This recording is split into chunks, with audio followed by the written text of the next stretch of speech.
Speaker, I appreciate the chairman's words, and let me just say, December 7th, 1941 was brought up earlier, and my father's birthday actually was December 41, and was in December of 7th, and he was actually stationed at Pearl Harbor in 1941. And I think the big slogan we've always heard about December 7th is never again. Shall we be not prepared to avoid this? That I guess the goal that we need to say is in remembrance is never again with 9/11. How many of us around this country, especially if you ask those in New York, how many thought that flight schools in Florida or California was going to affect their lives? Most New Yorkers would probably say, it doesn't affect me.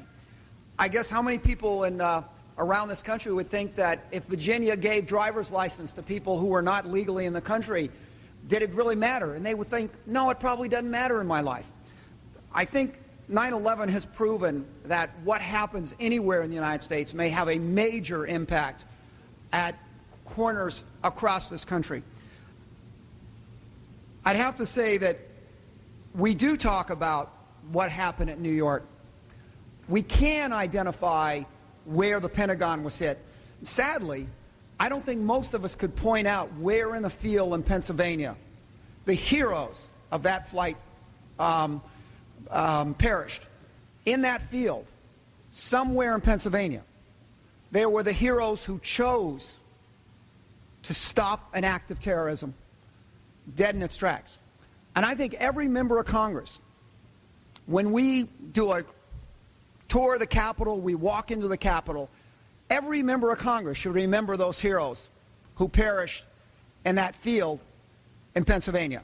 Because, Mr. Speaker, we stand here today, and we have the privilege of showing our constituents this structure to representative government, the Capitol.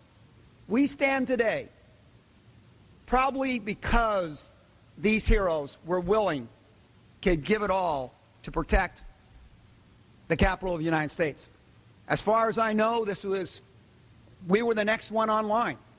And so as we stand here today and recognizing the sacrifice, the heroism, and the loss of 9/11, I think that we should remember every day that a member of Congress or the President has the privilege of serving the public in this building, in this temple of representative government, that we ought to thank those heroes for preserving for us the right to be able to represent them here in this structure.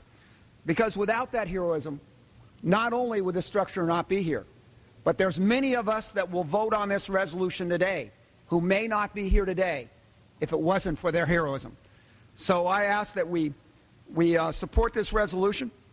I ask that we remember what it's about, and we remember that the only way to make sure it doesn't happen again is to take the time to do the right things, learn from the mistakes of 9/11, and make sure we don't forget the mistakes of 9/11 so that we never repeat the tragedy of 9/11. I reserve, gentlemen, I will yield back unless they have a speaker to this item. At this time, Mr. Speaker, I'm ready to yield my time back.